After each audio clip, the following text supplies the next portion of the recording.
Good afternoon. Can you hear me? Can you all back there hear me? Okay. I'm Ann Bedwell. I'm a member of Faye May's writing class at Senior Center. I've been focused on writing for about 1.5 years now. And Faye gives us lots of challenges and lots of information to get us started on things. I'm going to read some poetry and some other things tonight. The first poem I'm going to read is not mine, it's Carl Sandburg's. It's been a real inspiration to me, and I first found this in a 5th grade reader, and I think that's very neat that the children were getting the best poetry. The name of it is Theme in Yellow. I spot the hills with yellow balls in autumn. I light the prairie cornfields, orange and tawny gold clusters, and I am called pumpkins. In the last of October, when dusk has fallen, children join hands and circle around me, singing ghost songs and love to the harvest moon. I am a jack-o'-lantern with terrible teeth, and the children know I am fooling.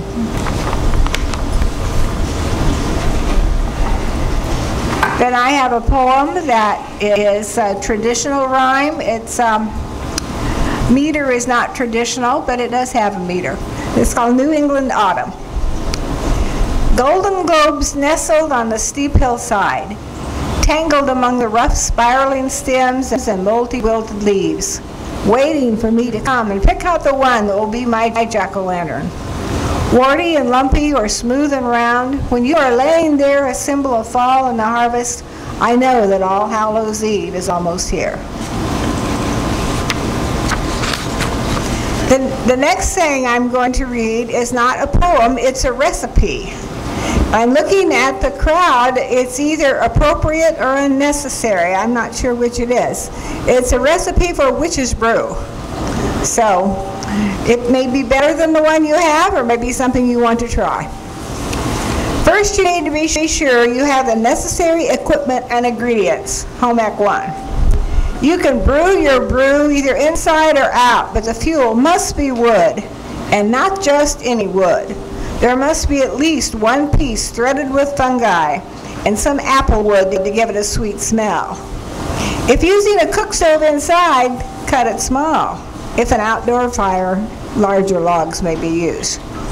Next, be sure your kettle is adequate to the size of your batch. Very important.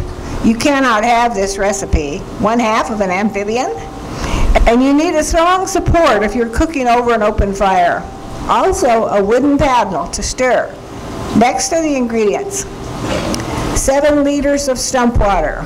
Rainwater may be substituted for part. Don't strain.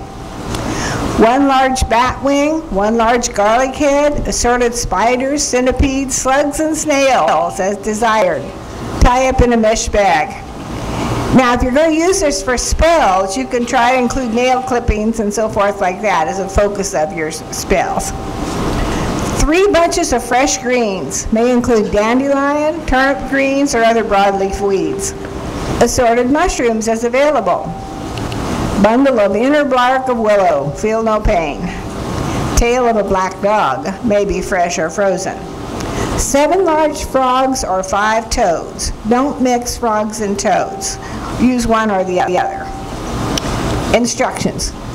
Don't wash out the kettle. There might be spiders or webs in it. Do wipe off the outside. Ladle in the stump water. Start spells as the water comes to a simmer. Add the bag of seasoning. This is where you get creative and make the recipe your own. Add the 3 bundles of greens. They will get slimy as the brew cooks. That's what you want. When leaves are well wilted, add assorted mushrooms, willow bark, and dog's tail.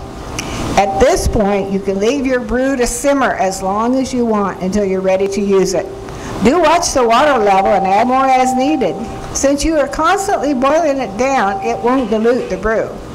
When ready to serve, add the frogs or toads. Careful. If you don't watch them, some of them may jump back out. Bon appetit.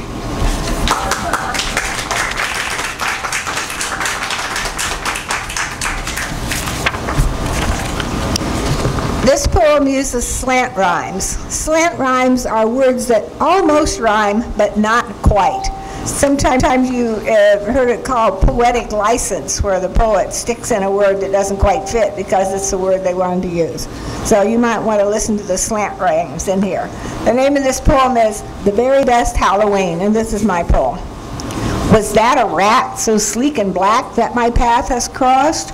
Or was it merely a little kitty howling cold and lost? Was that Dad's shirt upon the line left out to gather frost? Or do you think, oh dear, that it might be a ghost? Was that the shadow of a tree black against the sky? Or something rising from a grave? I think I'm going to die. Is that a scary pumpkin face grinning from the post? Oh no, it really is the headless horseman lost. What are these really scary things that I have heard and seen? I think that this might be the very best Halloween. You may be leaving for now.